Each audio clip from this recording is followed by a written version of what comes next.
संचालक, माननीय तिरुवनंतपुरम विभाग संघचालक, आदरणीय प्रांत कार्यवाह, पुष्पार्चना।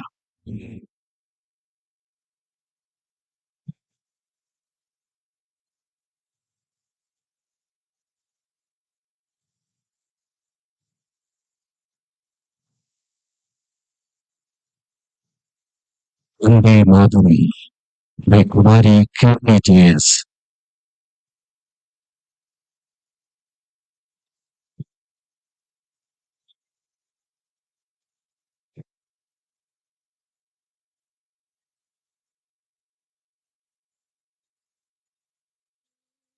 आदरं वन्दे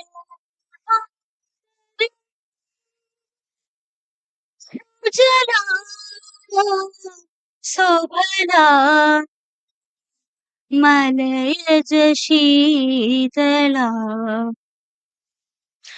सस्य श्यामला मादरं वन्दे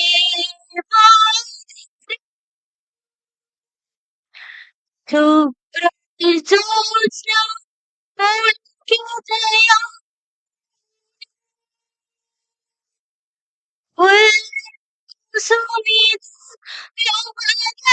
शोभिनी सुहासिनी सुमधुरभाषिणी सुखदा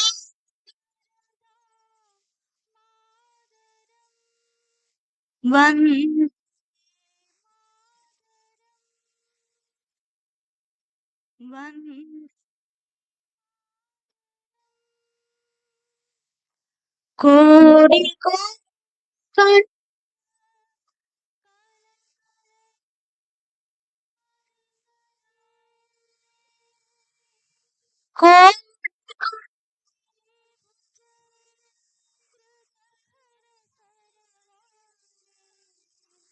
अब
अमला अमला मधुला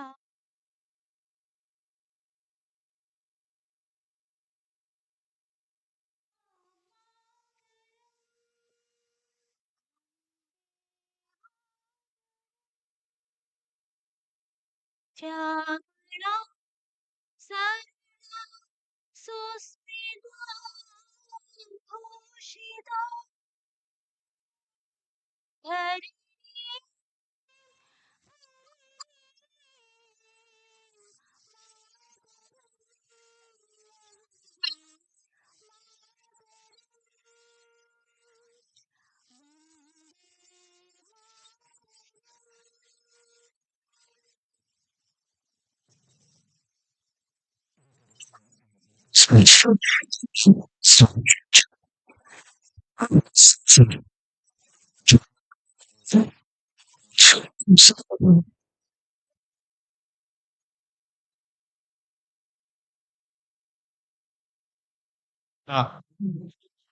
സംഘ അധികാരികൾക്കും നിങ്ങളുടെ ക്ഷണം സ്നേഹപൂർവ്വം സ്വീകരിച്ച് ഈ മഹനീയ സദസ്സിലേക്ക് എത്തിയിരിക്കുന്ന എല്ലാ വിശിഷ്ടാതിഥികൾക്കും സാദരം നമസ്കാരം.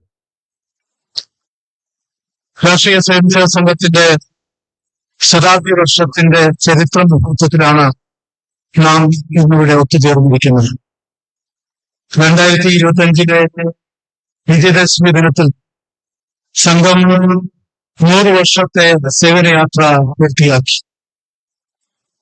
ജൂബിലികളും ആഘോഷങ്ങളും സംഘത്തിന്റെ പ്രവർത്തന ശൈലിയുടെ ഭാഗമല്ല. അതുകൊണ്ട് തന്നെ ശതാബ്ദി ഒരു ആഘോഷവേളയിൽ മാത്രം കാണാതെ സംഘത്തിന്റെ പ്രവർത്തനം കൂടുതൽ ജനങ്ങളിലേക്കും കൂടുതൽ പ്രദേശങ്ങളിലേക്കും എത്തിക്കുന്നതിനും സ്വയംസേവകരുടെ കാര്യശേഷിയും പ്രവർത്തന മികവും കൂടുതൽ ഉയർത്തുന്നതിനുമുള്ള അവസരമായാണ് ഈ വർഷത്തെ സംഘം സമീപിക്കുന്നത്. ഭാരതത്തിലെ 6 ലക്ഷത്തോളം ഗ്രാമങ്ങളിൽ ഭവന സമ്പർക്കം, പഞ്ചായത്ത് തലങ്ങളിൽ ഹിന്ദു ഏകത സമ്മേളനങ്ങൾ, സമൂഹത്തില് സത്പ്രവർത്തനം നടത്തുന്ന വ്യക്തികളെയും സംഘടനകളെയും ഉൾപ്പെടുത്തി നടത്തുന്ന സദ്ഭാവന യോഗങ്ങൾ, പ്രമുഖ പൗരസംഗമങ്ങൾ തുടങ്ങിയ വിവിധ പരിപാടികളിലൂടെ സമൂഹത്തിലെ എല്ലാ വിഭാഗ ജനങ്ങളിലേക്കും എത്തിച്ചേരാനും ആശയവിനിമയം നടത്താനുമാണ് ശതാബ്ദി വർഷത്തെ പ്രവർത്തനങ്ങൾ ലക്ഷ്യമിടുന്നത്. ഈ ശതാബ്ദി വർഷത്തിൽ ഭാരതത്തിനകത്തും പുറത്തുമായി നിരവധി പൗരസംഗമങ്ങളാണ് സംഘടിപ്പിക്കുന്നത്. ഭാരതത്തിലെ പ്രധാന നഗരങ്ങളായ ഡൽഹി, മുംബൈ, കൊൽക്കത്ത, ബാംഗ്ലൂർ എന്നീ നഗരങ്ങളിൽ 3 ദിവസം നീണ്ടു നിൽക്കുന്ന പരിപാടികളും വിവിധ സംസ്ഥാന തലസ്ഥാനങ്ങളിലും മറ്റ് പ്രധാന നഗരങ്ങളിലും 3 മണിക്കൂർ ദൈർഘ്യമുള്ള പ്രത്യേക പരിപാടികളുമാണ് ഇതിനോടനുബന്ധിച്ച് നടത്തിക്കൊണ്ടിരിക്കുന്നത്. പ്രധാന നഗരങ്ങളിലെ 4 പരിപാടികളും ഇതിനോടകം തന്നെ കഴിഞ്ഞു. ഇപ്പോ സംസ്ഥാനങ്ങളിലെ തെരഞ്ഞെടുക്കപ്പെട്ട പ്രദേശങ്ങളിലാണ് ഈ പ്രമുഖ പൗരസംഗമം നടന്നുകൊണ്ടിരിക്കുന്നത്. കേരളത്തിൽ തിരുവനന്തപുരം, തൃശൂർ എന്നീ 2 നഗരങ്ങളിലാണ് പരംപൂജനീയ സർസംഘചാലക് പങ്കെടുക്കുന്ന പ്രമുഖ പരിപാടികൾ സംഘടിപ്പിച്ചിരിക്കുന്നത്. ഇന്ന് ഇവിടെ നടക്കുന്ന ഈ മഹനീയ സംഗമത്തിൽ ഞങ്ങളുടെ ക്ഷണം സ്വീകരിച്ചെത്തിയിരിക്കുന്ന ഓരോ വ്യക്തിത്വവും അതീവ ആദരണീയരാണ്. ഓരോരുത്തരെയും പേരെടുത്ത് സ്വാഗതം ചെയ്യുക എന്നത് ഞങ്ങളുടെ കടമയും അഭിമാനവുമാണ്. എന്നാൽ സമയപരിമിതി കണക്കിലെടുത്ത് ഈ സദസ്സിനെ അലങ്കരിക്കുന്ന എല്ലാ വിശിഷ്ട വ്യക്തികളെയും, വിവിധ മേഖലകളിലുള്ള നിരവധി ആൾക്കാർ ഇവിടെ വന്നിട്ടുണ്ട്. വളരെ പ്രമുഖരായ ആൾക്കാർ വന്നിട്ടുണ്ട്. നിലവിൽ ഉള്ള വൈസ് ചാൻസലർമാർ, ഫോർമർ വൈസ് ചാൻസലേഴ്സ്, ചികിത്സാ രംഗത്ത് പ്രവർത്തിക്കുന്ന ആൾക്കാർ, നീതിന്യായ മേഖലയിൽ പ്രവർത്തിക്കുന്ന ആൾക്കാർ, ജനപ്രതിനിധികളായിട്ടുള്ള ആൾക്കാർ, ആചാര്യ ശ്രേഷ്ഠന്മാർ, സമുദായ സംഘടനാ നേതാക്കൾ, കലാ കായിക രംഗത്ത് പ്രവർത്തിക്കുന്ന ആൾക്കാർ, വൈജ്ഞാനികരായിട്ടുള്ള ആൾക്കാർ, ഈ മേഖലയിലൊക്കെ തന്നെയുള്ള പ്രമുഖരായ വ്യക്തിത്വങ്ങളാണ് ഇവിടെ ഈ സദസ്സിൽ അണിനിരന്നിട്ടുള്ളത്. ഈ സദസ്സിനെ അലങ്കരിക്കുന്ന എല്ലാ വിശിഷ്ട വ്യക്തിത്വങ്ങളെയും ഒരുമിച്ച് ഹൃദയം നിറഞ്ഞ ആദരവോടെയും സ്നേഹത്തോടെയും ഞാൻ ഹാർദവമായി സ്വാഗതം ചെയ്യുന്നു. എല്ലാവർക്കും ഒരിക്കൽ കൂടി സാദര നമസ്കാരം. It is my privilege and responsibility to introduce the respected Sangh Adhikaris seated on the dais. First and foremost, we have the honor of introducing the most respected Sarsanghalak of the Rashtriya Swayamsevak Sangh, Dr. Mohan Bhagavatji. Dr. Mohan Bhagavatji is the 6th Sarsanghalak of the Rashtriya Swayamsevak Sangh and has been carrying this great responsibility since March 2009. He hails from Chandrapur, Maharashtra. After completing his postgraduate studies in veterinary science, he dedicated his life to the service of the Sangha and became a Prajarak in 1975. Prajarak means a person who devoted his whole life to serve the nation. Over the years, Dr. Bhagavatji has served the organization in various important responsibilities. He was elected as the Sarkari Waq, means General Secretary of Rashtriya Swayamsevak Sangh in 2000. And in March 2009, he assumed the responsibility of Sarsangh Jalak.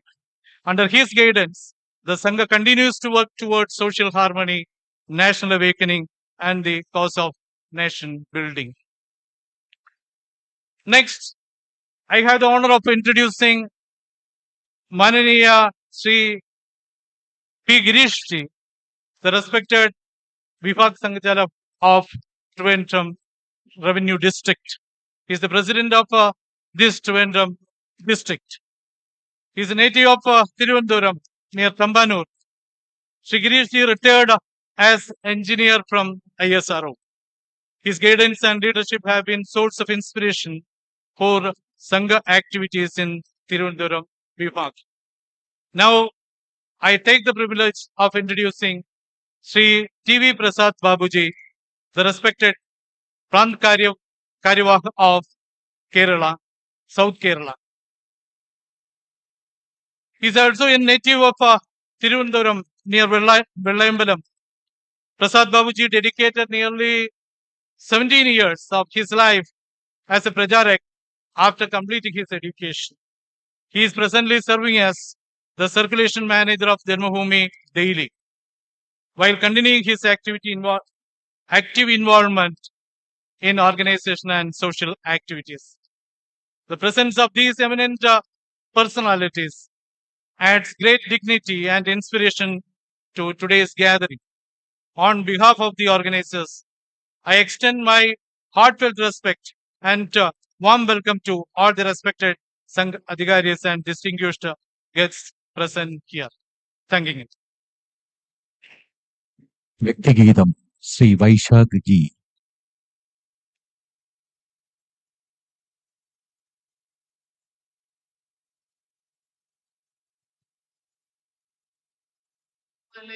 സുചരിതേ മമ മാതൃഭൂമി വിജയിക്കയെന്നും സുരവന്ദനീ. വിമലേ സുചരിതേ മമ മാതൃഭൂമി വിജയിക്കയെന്നും സുരവന്ദനീയേ. പ്രപഞ്ചത്തിനെന്നും വഴികാട്ടിയായി നീ വിരാജിച്ചിരുന്നു യുഗാന്തങ്ങളോളം. പരമാർത്ഥ തത്വ പ്രകാശം ജഗത്തിൽ തെളിയിച്ച തായേ മമ ഭാരതാംബേ വിജയിക്കയെന്നും ശുഭവന്ദനീയേ. മുനിമാനസങ്ങൾ പ്രകീർത്തിച്ചു നിന്നെ ഭുവനത്തിലെല്ലാം ജനയിത്രിയായി. അപരാജിതം നിൻ അപധാനമെല്ലാം കവിമാനസങ്ങൾ മിഴിവോടെ വാഴ്ത്തി വിജയിക്കയെന്നും ശുഭവന്ദനീയേ. നിഗമാദിയായുള്ള ശാസ്ത്രങ്ങളേകി പരുതുഷ്ടി ഞങ്ങൾ കവിടുന്നു നൽകി. പുരുഷാർത്ഥമെല്ലാം ഭവതിക്കു വേണ്ടി പരിചോടെ നൽകാൻ ദൃഢചിത്തർ ഞങ്ങൾ വിജയിക്കയെന്നും ശുഭവന്ദനീയേ. ഭോഗാന്ധകാരം പടരുന്നിതെങ്ങും പന്ഥ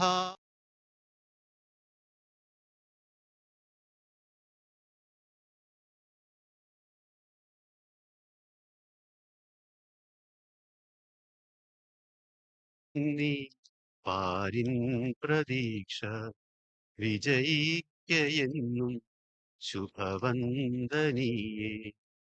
ഒരു മാത്ര പോലും പഴുതാക്കിടാതെ തവ സേവ ചെയ്യാൻ പ്രതിബദ്ധർ ഞങ്ങൾ. ഭൂതി പ്രബോധേ മമ ജന്മഭൂമേ പ്രസരിച്ചിടട്ടെ നിൻ ദർശനങ്ങൾ.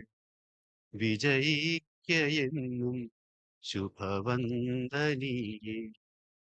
വിമലേ സുചരിതേ മമ മാതൃഭൂമേ വിജയിക്കയെന്നും ശുഭവന്ദനീയേ വിജയിക്കയെന്നും ശുഭവന്ദനീ. Respectfully inviting Param Pujaniya Sar Sangh Jalak for the speech. New Horizons.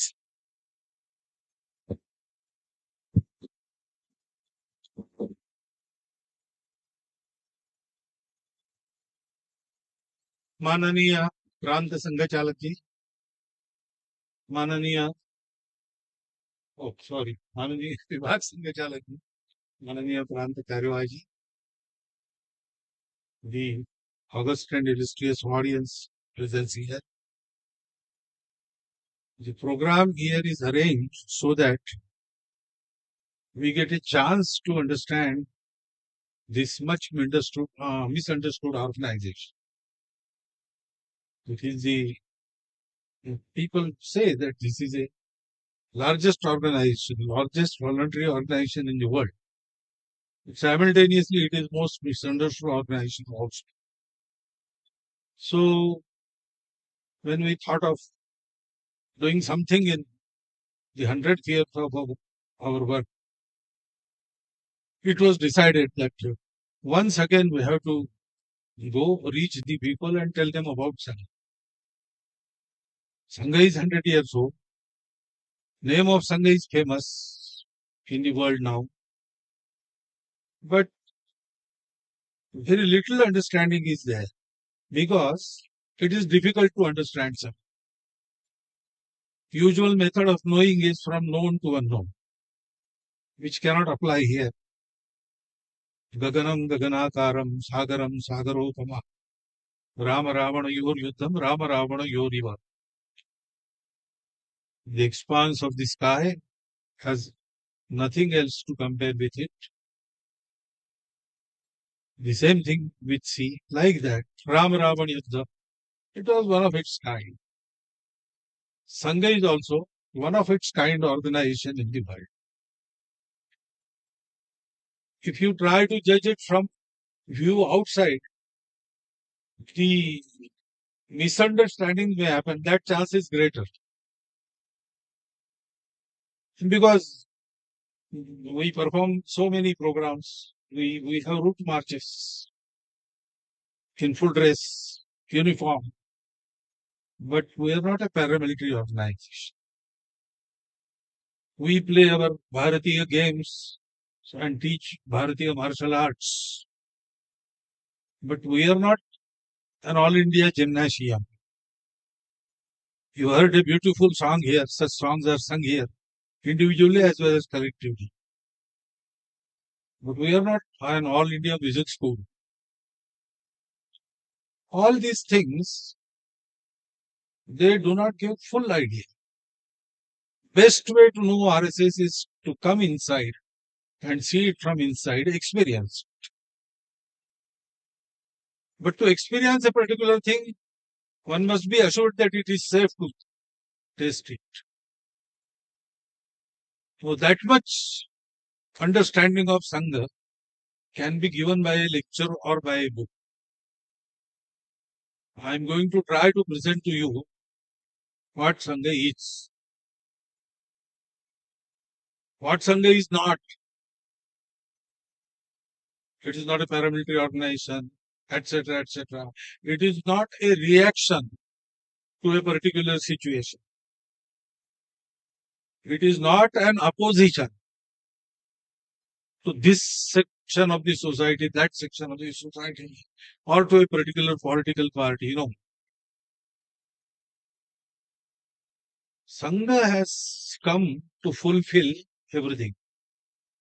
that was being done for this country. So our history tells us we have suffered a long period of slavery. And the last armed, not last but one we can say, armed effort to liberate our country from the slavery of British was in 1857, in which we lost. That defeat caused a brainstorming in the thinkers of our society. Handful number of British, so many thousand miles away from their own land. The atmosphere here is not at all of their liking or habit. And we have our kings, we have valor, we have everything. But we got lost on our own land. Why? And in that, 4 streams of efforts started to emancipate our society and prepare it to again fight and get our independence. One stream said, okay, we have lost one battle, but this is ongoing conflict, so we have to try again in the same way, with arms in our hand. So a long tradition of revolutionary great men is there. It still gives us inspiration. But naturally, after we got independence, its role was over. And therefore it stopped. After Subhash Babu disappeared after that unfortunate plane accident, that Azad Hind Sena was over. And after independence, even Savarkarji publicly concluded that revolutionary movement of his Abhinav Bharat. But it still provides us with an inspiration and with an idea how to live, how to die for the country. Another stream was we lost because we don't have political understanding. We have to be educated politically. Unless we do that, common man will not come on the streets for independence. And unless common man is not ready for conflict, no movement can win. So, a loose political forum was created, and originally was created by Sir Alan Hume as a safety valve. But our leaders got hold of it and turned it into the weapon for independence, the Indian National Congress. Then, as it happens in politics, it got distributed or divided into so many streams, and there are so many parties now. It served its purpose very well. Public got agitated, could understand now that we must be independent, and they came on streets, they went to jail, and that national awakening of common persons for independence was achieved by them. But after independence, that goal was lost, that goal was achieved. So there was no new goal. And therefore we see today's politics now. I need not comment on that. There was third. They said our society lacks reforms. We stopped 1,000 years before, when, or even before Alexander, when the aggressors started coming, crossing borders. We were engaged in complete and continuous conflict. And therefore, we stopped. Our society had those ancient things. Their relevance was lost. We had so many traditions. We turned into rubies, etc., etc. And we have to get rid of that. We have to come step by step with the modern world. There is science now. We have to learn that. We have to get rid of our Vedas and all our selfish interests. The superstitions, we have to get rid of them.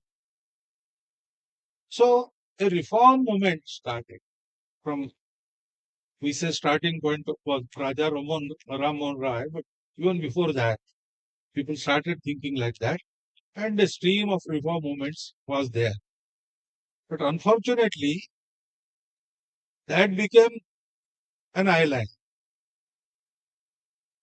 The idea was to inculcate those reforms in full of the society. But, for example, a village near Nagpur had 38 castes living inside. A Mahatma came there and he started his caste eradication program. He was a Mahatma, so he was well respected. His Samadhi is there now. 100 years or 125 years before, he was there. But now those castes are not eradicated. There were 38, they are there. There is a 39th caste which doesn't believe in caste. That is happening. So reform became an island. Why it happened is a separate topic to be discussed. But that is the thing. And another fourth stream was come back to your roots. Swami Dayananda Maharshi, founder of the Arya Samaj, Swami Vivekananda, they enthuse nearly every public movement in our Bharat. That Prabhava is even there today. So go to your roots, understand what your dharma is, understand what your country is, what your society is, serve them, get them rid of the poverty, make them knowledgeable, then only we will do something. That is also going on. But again, they have stuck.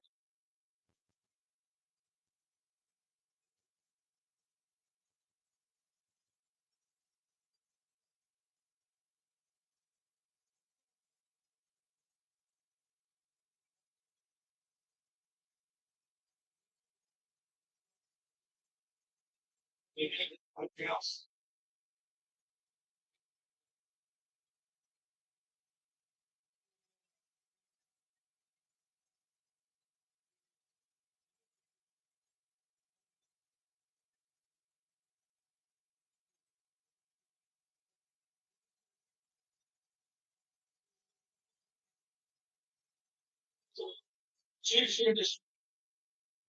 In the school where Keshav, Keshav Balram Hedgewar, the founder of the Sangh, he was a primary school going student boy then, and he was given that sweet.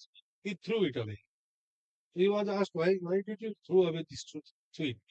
He said, this is not sweet, this is poison. Those who have made us slaves, their queen.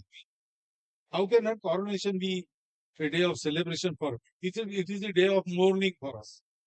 And the sweet we get is a poison.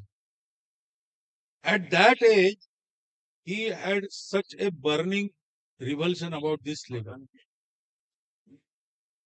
Therefore, since childhood, he had to pass through so many hardships. His father was a Purohit, a Vedajna Pandit, but going house to house, performing pujas, that was the source of livelihood. So a lower middle class family was his family. And he lost both of his parents on the same day when he was about 11. There was plague and they were serving the plague patients in Nagpur and they contracted plague and they died on the same day. So he was now, he didn't have any source of livelihood. His elder brother, he was more of a pahalwan than a earner. And the brother next to him, his middle son, he went to get educated in Indore. So there was nobody who was earning money. He had to go through so many hardships. But two things he never abandoned. He always used to come in first 10 in his class. And whatever was going on in society for the betterment of our country, independence of our nation, reform, etc., all those four streams, he wholeheartedly participated in them. So he had lot of experience as a worker, ground worker, in all these streams, all these movements. And he had also discussions with the leaders. In matric class, he organized the Vande Mataram movement in the schools of Nagpur. So when school inspector, who was British, he came to inspect his school. In each class, he was hailed by Vande Mataram. So naturally, he reported it to the police. All the schools were closed, and police started investigating who is behind all this. For 4 months, police investigated. Schools were closed, but nobody was apprehended because nobody told who did this. Such was his organizing capacity in the matriculation class. He was, I think, about 16 years. So, the parents and managing institutions of those schools, all those came together, had with the government, and a compromise was designed. Each student should enter the school, and at the gate, headmaster should ask him, you have performed some error, no? This is wrong. This behavior is wrong. Then he should just nod. His nominal apology will allow him to attend his class. That was the compromise. Two students in Nagpur denied this also. They said, in our dreams also, we will never say that singing Vande Mataram is a crime. It is our right. It is our motherland. We'll see. So he was rusticated. Then he went to a national school. The schools for such students were started by our patriots. There also British somehow came and they closed that school. So he appeared privately, came in first class. And therefore leaders in Nagpur sent him to Kolkata on the pretext of taking medical education. But the real work was to contact the Anushilan Samiti, coordination committee of the revolutionaries all over Bharat. And he did both jobs excellently. In 4 years, he passed the exam in first class again. And he also became inner committee member of the Anushilan Samiti. And he was in charge of establishing the revolutionaries, supply them with livelihood as well as arms, designing the various schemes and making them work. From Rajasthan to Andhra, this was his area. His code name was Cocaine at that time. So, he was very well conversant with these ongoing efforts. And he had only one goal in his life. When he became Anushilan 70 core committee member, he had to pass through so many difficult tests. And after that, he had to take and he took the pledge to dedicate his life for the mother. So he had no anything else to achieve for his private life. His principal told him after he passed the exam that for you the job is ready in Burma, 3,000 years a month at that time, 1940. So he told him, I am not going to earn money, I am not going to marry. And accordingly came back to Nagpur.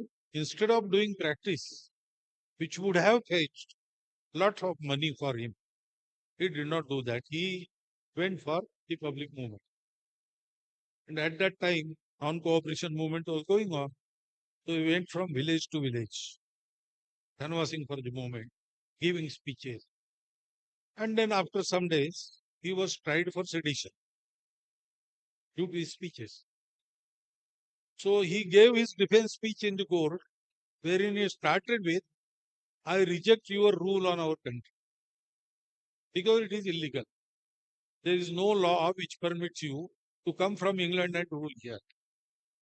So your rule is illegal, your court is illegal, Mr. Magistrate, you are illegal. I don't accept your authority. I didn't tell anything bad to my people. To be free is a right of everybody. I told them that it is their right, and I told them the ways through which they can achieve this. So naturally, the judge sentenced him to 1 year rigorous imprisonment with the remark that his defense speech is more seditious than his speeches for which he is being tried. Such person he was. And therefore, he discussed with, he met Gandhiji, he met Tilak, he met Subhash Babu, he had very close contact with Rajguru Bhagat Singh. Everywhere he went, Malviya ji, Savarkar ji, Dr. Ambedkar ji, he felt that everyone feels that the issue for which we are working will be resolved today or tomorrow. That is difficult. But what is the guarantee that the issues will not again creep up? Because the slavery of British is not the first slavery we are facing. If we start before Alexander, Chakahuna, Kushana, then Yavana, then British are the seventh aggressors who rule us. So why repeatedly we are being defeated by the handful of persons in no way better than us, always lesser in their culture, their wealth, even their bravery. We are superior, but we are getting defeated. That means there are some intrinsic or acquired faults in our society. Unless we get rid of them, these issues will never cease to be. Again and again, the same work will have to be done. Therefore, someone should go, organize the society, remove those faults. We cannot do that because we have devoted ourselves for a particular issue. Until its resolution, we are not free. So Dr. Edgevar said, okay, all great personalities are there to work for these. The one thing that can fulfill their work is this. So I will try to organize this society. I will find out what connects all these people, so diverse people, so many languages, so many castes and creeds, so many provinces, so many uh, ways of living, everything different. But still, we are living in this country as one society. So, what connects us? That I will find out. I will do. So, he started experimenting. For about 10 years, he experimented. And then he concluded that first thing, unless the society is organized, nothing good permanently will happen. So, society has to be organized. And the basis of organization of our society is that we are a nation from ancient times. It is not the British who have made us into a nation. We are not a collection of many nations. We have always been, are, and shall be one nation, and that is Hindu nation. Now, here some clarification is necessary. When in Sangh we say Hindu, we don't mean a way of worship only.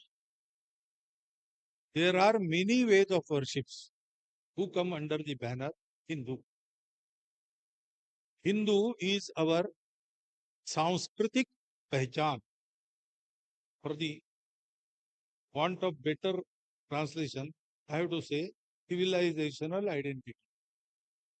Actually, nation is not Rashtra. Culture is not Samskriti, but we are using it at all. That is misnomer. Nation means state. Nation state. People, land, and state. State is the chief constituent. If state is destroyed, nation is destroyed. So Hitler called his Reich Third Reich. First Reich was Julius Caesar. Second Reich was something else. This was the third. If nation would have been there continuously, he would have said that Roman Reich continues. But he didn't say that. It is Third Reich. Because state-centric order is there. And they call this state-centric people and land. But in our tradition, when we say Rashtra, it means Janapadavati Bhumi. Janapad is Samaj, not the society. Again, society, community, etc. They are the nearest words in foreign language, but they don't convey full meaning. The Samaj is people who are associated with particular land, and therefore there is a relation in between them. We are Bharat Putras. We have that relation. We are sons of Bharat Mata. That is not only our words. Everyone feels that. See, whenever something bad about Bharat happens, we forget all our quarrels and we stand as one. That has been happening. That has happened even during Operation Sindoor. All political parties sent their representatives to outside country to argue for Bharat. Differences were dissolved for that period. That should happen permanently, but that doesn't happen. That is the lack of. So that is the people who through long association are related to a land and amongst themselves and have common purpose. Now, whenever you go anywhere in rural areas, in forest, you can ask anybody, uneducated fellow also, how to live. He will say, sir, during this life, I have to meet God. If I can do in this life, it will be the best. Secondly, I have to lead life so that others also live due to me. In Hindi, Sant Kabir says, Sai itna dijiye, jame kutumba samaye. God, give me this much. I should be able to run my family. मैं भी भूखा न रहूं, साधु भी भूखा न जाए. Neither should I be hungry nor a guest or a Mahatma who comes to my house should go hungry. So always we say that we have to realize the eternal truth, one truth of oneness, existence, oneness of existence. That is the truth. That is God. And we have to live with Tyaga Sanyam Paropkar Seva. That is a common feeling. We may do like that or we may just go reverse way. But the Manyata, established norm is that. And everybody will tell me in their own words. That is the sum. So Bharat is not only a geographical thing. Bharat is a nature. Nature of these people from the west of Kabul Jabul, the east of Chinlin River, and from the slopes towards China of Tibet, towards the southern seas of Lanka. Even today, people live here. They have same ancestors. DNA is the same since 40,000 years. That is what genome studies say. And in their respective religions, if there is no handful of soil of Bharat in their last rites, they don't get to go to heaven. Everybody holds that. And there are common influences. For example, simple thing. You go to market, purchase something. I don't know whether mango season is over here or not.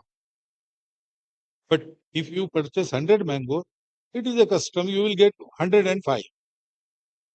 They will say 100 mangoes. They will take money for 100 mangoes, but they will give you 105. If you purchase vegetables and full of mirchis or coriander, they will put in your bag. This goes true in all these regions. Each language, Bharatiya language, has some word for it. These are the traditions. I will take money, even by error, I should not pay. I should not give less. So I have to give more so that I are on the right side. This nature is our identity. That nature is called Bharat and Hindu. Babur invaded Bharat. He came to one place, Shahpura in Punjab, Western Punjab. Guru Nanak Dev Ji was present and he saw all the massacre there. And he has described it. Turkestan khasmana kiya, Hindustan dharaya. He has eroded Turkestan and now he is tightening Bharat. Hindustan. He says Hindustan. And then he describes. And he says that nor Hindu women nor Muslim women were protected. Because there were converted Muslims at that time from Bharat. 11 sultans had happened in Delhi before Babur's coming. Therefore, there were converted Muslims. And both suffered the brunt of Babur's aggression. So, he describes nor Hindu women nor Muslim women. Now, when he sees Muslim women, the meaning is clear. Adherents of Islam who obey only Quran, worship only Allah, and have belief in words of the Prophet. Nobody else can call him in. These are the uncompromising principles. Okay. But there were also other sects. There were Bauddhas at that time. There were Jains, Shaiva, Shakta, Ganapatya, Saura, all were there. He did not describe them separately. He bundled them together in the word Hindu. So what was the common factor? The common thing is Sanatan Dharma, which teaches us that existence is one. And that oneness is a permanent thing. Everything else changes. We have to go through that. But deal with all the diversities, keeping in mind that diversities are temporary and they are expressions of the underlying unity of existence. Sarvam Khalvidam Brahmam. So you have to accept all the diversities and you have to respect them. You have to say that, okay, always lead to the same place. Ruchinam Vaichitriyat Ruju Kutilanana Patayutam. Runam Eko Gamya Tvam Asi. By different routes, water travels on the earth, but they go to one place. Like that, so many paths, crooked or straightforward. By those, due to their difference in their tastes, etc., different paths human beings take, but their aim is only you, O God. Tvamasi, ayasa maranamayu. All water goes to sea. Similarly, those paths come to you. That is the essence, world view of Sanatana Dharma. The realization. And it is not a theory. It has been experienced. It has been being experienced by the so many generations of our people. And we are conducting ourselves accordingly. So that is the essence, that is the Bharat. We say Vasudhaiva Kutumbakam. We say Swadesho Bhuvanatrayam. Everything is related to me. It is my own. I belong to that and they belong to me.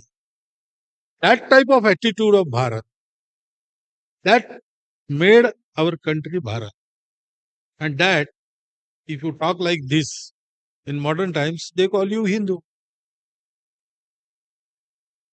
There are so many words, Bharatiyata. It is the same thing. People from Muslim faith, Christian faith, they meet us sometimes. We tell them you are also Hindus by tradition, by ancestors, and by the cultural influence you carry with you everywhere. So they are offended. No, we are not Hindus. Call us Hindavi. Call us Bharati. Meaning is the same. Hindavi belongs to Hindustan. And Hindustan is this. Bharatiya is a Swabhav. That Swabhav belongs to this planet. So Hindustan is a Hindu nation. And that Hinduness connects us all. Not only that, that Hinduness has the capacity to connect everything in the world. Animate, inanimate. And world needs it. Today the time has come. The thinkers world over are talking. They are expecting Bharat to give the new way. Because old ways have all failed. Not totally. They have some stuff. And the benefits of that we are reaping. But they have not lessened our problems. They have aggravated that. So there was development and there was pollution. Now, if you don't want to pollute the atmosphere, stop the development. If you want to get developed, then don't care about nature. There are only two options. There is no third option. They cannot go together. If individualism takes upper hand, then society will suffer. And if society has to take upper hand, individuals have to suffer. There is either capitalism or communism. There is no third way. Society and an individual cannot go together. They go only together when there is some social contract, that is give and take. So it is sort of commerce. Whenever you feel it, you can purchase. If you don't, you can reject. And that is why, in spite of this scientific progress, technological progress, so many amenities for our comfort, everything is there. In a way, materially, human society has progressed much. But it is slowly bringing, that progress is slowly bringing us on the brink of destruction. That is what they say. I saw a film, The 11th Hour, long back, in 2009. The film consists of statements of so many state leaders, social scientists, etc., regarding the global warming. That is the only film, nothing else.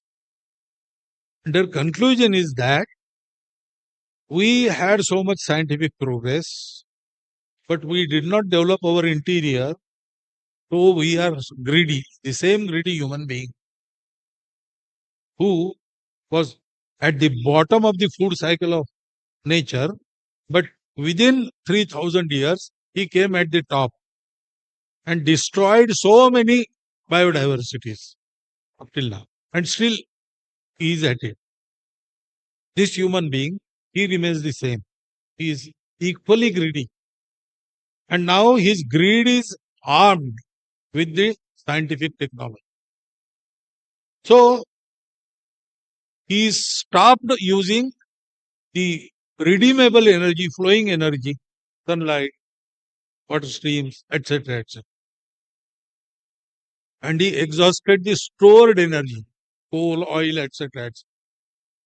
That energy cannot be replenished, and by use of those materials, atmosphere gets polluted. Unless we stop this and go back to using flowing energy, there is no way. Maybe they know the way to go back, but they don't know what will make human beings to go back, what will make human beings to control their greed. And that knowledge is with Bharat only. Therefore, Bharat, that expectation is there. So to fulfill that expectation, Bharat has to get prepared. Because the creation of this nation is not by a state. It is by the tapas of Rishi Munis. The people in search of happiness searched outside everything and stopped. Because after the limit, you have to stop.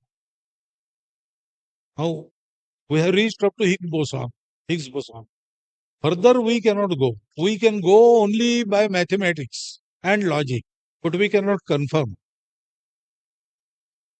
That is a limit.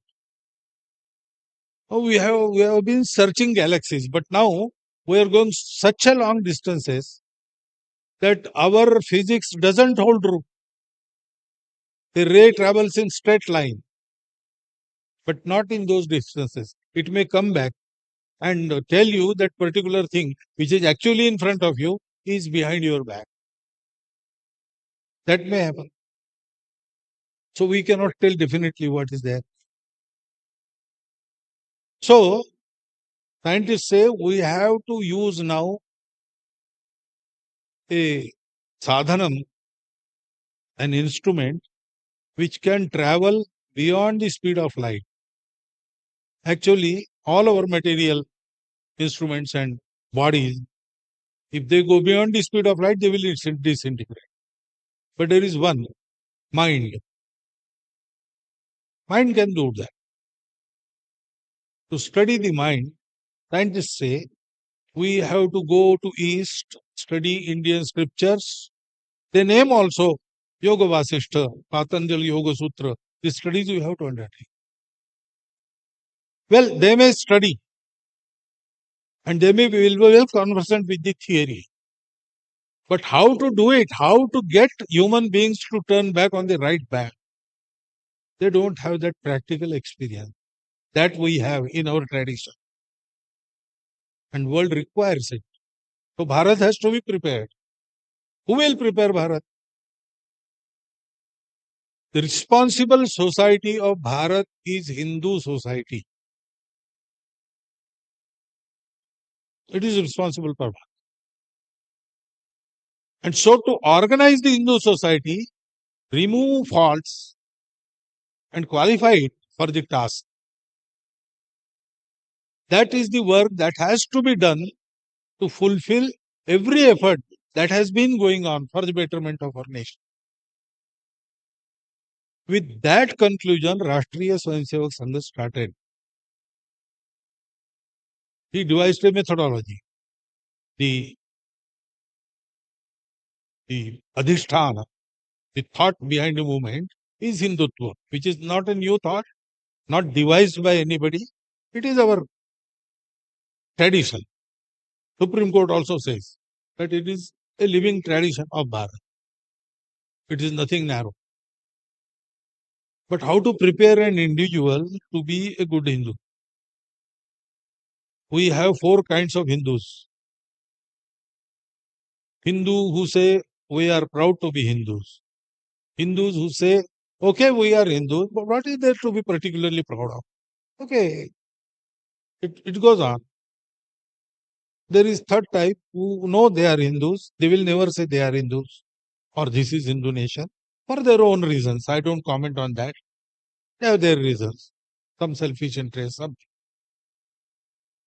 And there are Hindus who have forgotten they are Hindus. Who are made to forget themselves as Hindus. Efforts are still going on. The forgetfulness crept in our society long back. And that is why we slowly disintegrated and came to this condition. So powers that be who are afraid of rise of Bharat, rise of Hindustan, rise of Hindu society, they try. They are together now trying to keep that breaking continue. So we have to prepare our society for this, and the methodology is very simple. Just start by giving 1 hour daily. Come together. See how many we are. In our own household, we sit and then we worry, oh my God, this demographic imbalance is there. Oh, conversion is going on. Oh, this is happening. Oh, that. Come out. We are crores. See how many we are. Realize our strength and be intimate friends to each other.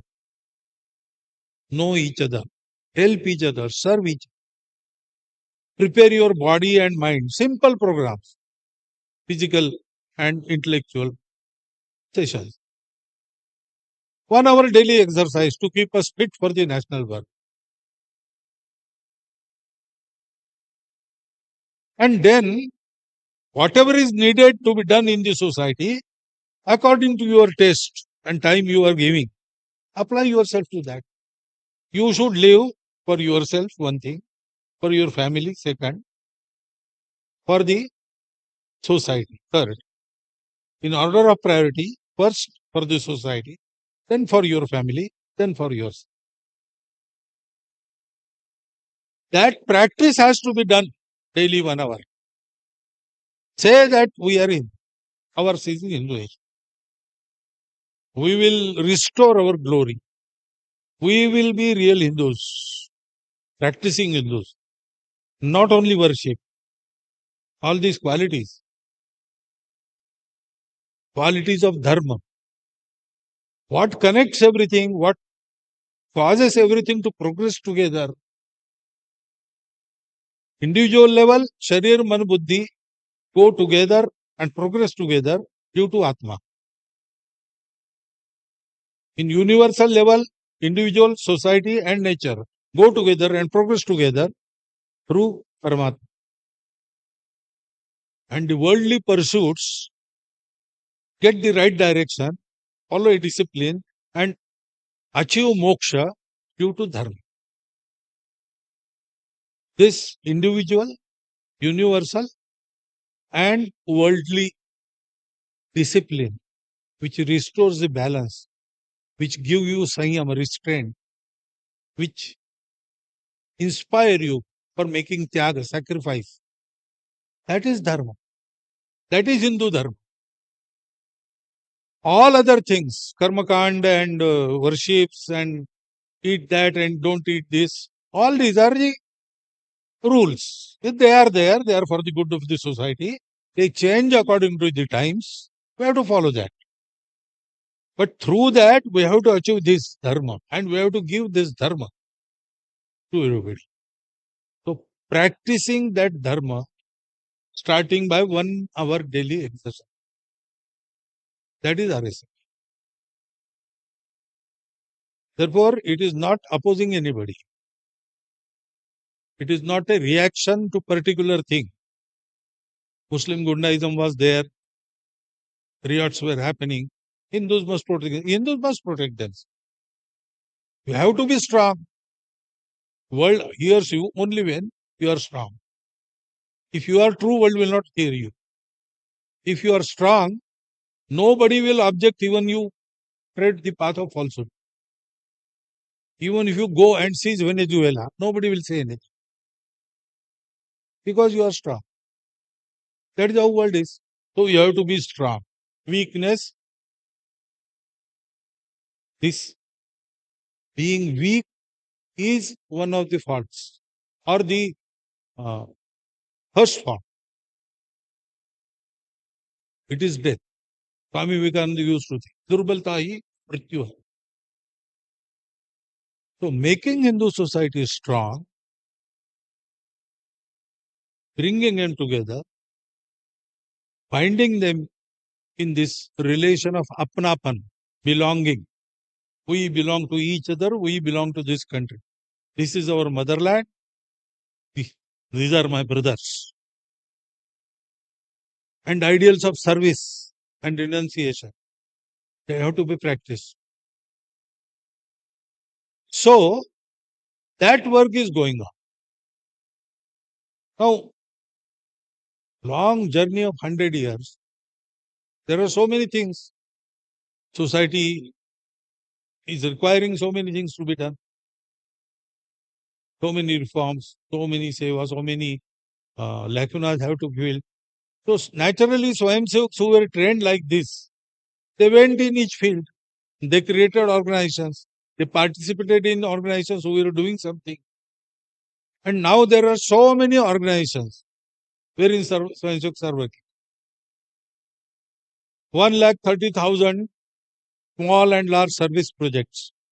Swayamsevaks, they are running without any government money on the strength of the society. Sangha itself doesn't take anything from outside. In the methodology, one part is there is perfect self-dependence. Men, money, ammunition. All Sangha creates out of its own Swayamseva. Not a single pie is taken for running the organization. Swayamsevaks run the organization. They finance. They perform Guru Dakshina. They offer Dakshina. On that Sangha is run. But service projects, etc., social work. So society, we go to the society. The society supports us. So all these things are there. But they are all independent, autonomous and separate. Don't judge Sangha from that. For example, Swayamsevaks are in politics. Sangha is not a political organization. We never go to vote politics, election politics, party politics. No. Yes, in elections we work to tell people what election commission is telling. 100% voting and voting on the basis of some thought, some issues. Don't vote for caste or money. Vote for issues. That is what election commission tells. We take this message to every people. Now issues we narrate according to our own thought. So if people do like that, this group which supports those issues is benefited naturally. We don't work for that group, that party, that leader. So we are out of politics. But for nation's good, we are doing everything. That is pakka. Okay. So Ram Janmabhoomi, 370, these are not political issues. These are the questions of unity and integrity of a country, tradition of a country, identity. We work for that. And continuously, Swayamsevaks are coming. There were so many hardships in India. We were ignored by the society. Our thought was not accepted. Nothing. We didn't have money. We didn't have any propaganda instrument. No government supported us. British government was stark against us. But still, Swayamsevaks carried on. Their grit helped them. On the same basis, we are carrying today also. Now, largely our thought is accepted. Even in foreign countries we go, people there, some people grudgingly, some willingly accept our thought. This acceptance is there. We are now not well to do, but okay. By economically, lower middle class, we say, by that standard we are okay as an organization. And we are working. But whole of the society has to do the work. So we started with the aim, we have to organize the Hindu society. We didn't say that we have to create an organization which will dominate the society and social affairs. No. No leader, no party, no organization single-handedly can do this. Whatever we are seeing as anukulata nowadays is not a product of only work of Sangh. Even this upsurge of Hindutva is, we do not credit it solely to Sangh. There are so many people working, have been working, are working, and will be working. We want to take them all together because we have to organize all of the society. We don't see anyone as our opponent. Those who are opposing us, we see them as our future potential so-and-so. We have to reach them also. We have to bring them also to Sangh, because unless the whole of the society tries, fortune of any nation cannot be altered by a group. It has to be society of that nation. All of this. Everywhere that has happened like that. So that is our next aim. Sajjana Shakti Jagaran. Take them together. To transform the lives of people, we have given the program of Pancha Parivartan. 5 simple initiatives which are accepted everywhere. And if you do that, a slow change comes in your life, in your behavior. That we are going to take to every household in future. And we want to appraise everybody of the challenge that is before us and the task that is before us. Swami Vivekananda said that every nation has a message to deliver. Every nation has a mission to accomplish. Every nation has a destiny to fulfill. What is our message? What is our destiny? What is our mission? We have to give the world this oneness. And this way of leading the life with sanyam, restraint, and tyag, giving back. To take this to world, we have to create our own model in Bharat. All our vyavasthas of governance, social as well as political, they have to recreate their apparatuses on the same basis. Our social life should be a living example of this idea. And we should be Vaibhava Sampanna, Bala Sampanna, strong and prosperous, so that people hear us. We don't want to dominate anybody. We will not go and conquer each country one by one and force our way on that. That is not our way. Our way is to befriend and lead from within, lead by example. For that, we have to equip our society, our nation. And this is the goal. Nothing else. We say in our prarthana, Vijetrichana Samvada Karya Shakti Vidhayasya Dharmasya Samrakshanam Param Vaibhavam Netumetat Swarashram. Nah, yani ours. Vijayatri cha nah. Samvada Kari Shakti. The organized strength which is victorious. Our organized. Who is we? In the same prarthana, initially, we have given our parichay.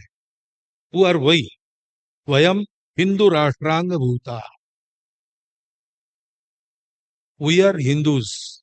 Hindus are responsible for this Bharat. Hindus have been ordained this task to give dharma from time to time to the faltering world. And that time has arrived. So we have to go beyond all this.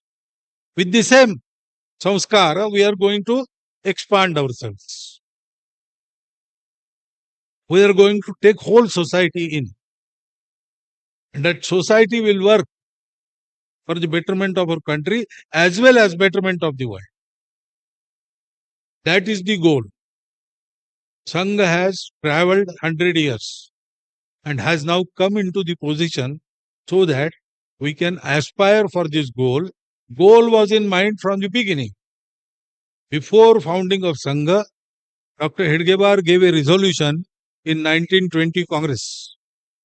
It was presided over by Mahatma Ji, Gandhi Ji. And in the resolution committee, he gave 2 resolutions. Both were rejected, but both were very in tandem with the Congress thought at that time and also Mahatma Ji's thought. First was Sampurna Govamsha Hatya Bandi, ban on cow slaughter. It was agreed personally by Mahatma Gandhi, and even Congress was of that opinion, but it was not accepted. And second was that Congress should declare complete independence of Bharat as their goal, and also state that independent Bharat will strive to liberate the countries of the world by from machinations of the capital, not capitalism, capital. All these unrestrained upabhoga, the egoism, individualism, materialism, all these things have brought the world to the brink of the destruction. This is all machination of that punji, artha and kama. Discipline by them by dharma and right towards moksha. That should be the life. We have to teach this by our own example. We have to give this to the world by being one of the world's nation, so that the future world, for future generations, will be really happy and peaceful.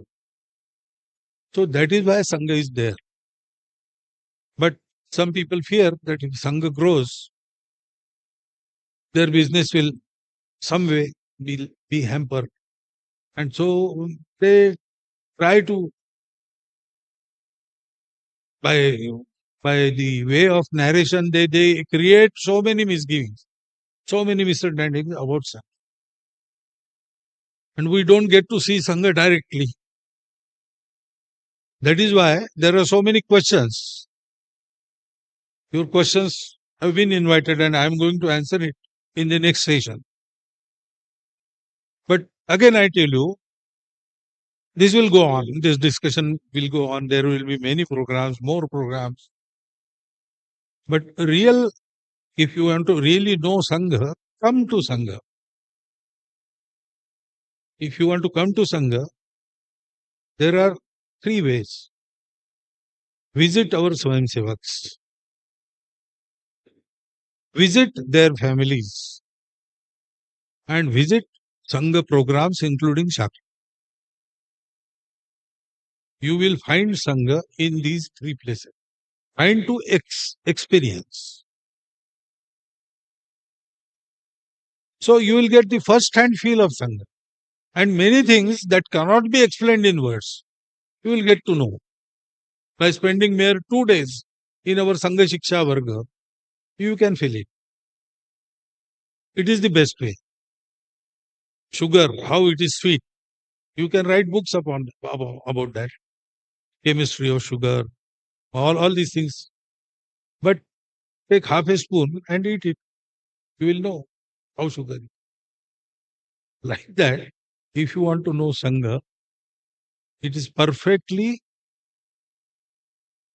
anaupacharik organization, informal. Coming and going at your will you can do. You can join, you can get separated anytime. There is no formal membership, nothing. You can come inside, see us, talk anything with anybody, get your answers, get your feel, and then decide. Don't go on propaganda, don't go on narration, don't go on hearsay, even don't believe what I say. Come and see whether it is so or whether it is not so. You have to see for yourself. Whatever views you create in your mind about Sangha, they should be based on facts, not on perception or propaganda. So therefore, at the conclusion of my speech, I invite you all to either go to our Swayamsevaks, see their behavior, see their samskars and life, go to Sangha families, go to Sangha programs, and get the first-hand knowledge of Sangha. Rest, I will answer your questions, but these question answers, they go on. They permanently go on. There is no real satisfaction unless we satisfy ourselves. We have to go and experience. I invite you for that and stop here so that after half an hour, I can answer your question. Thank you very much.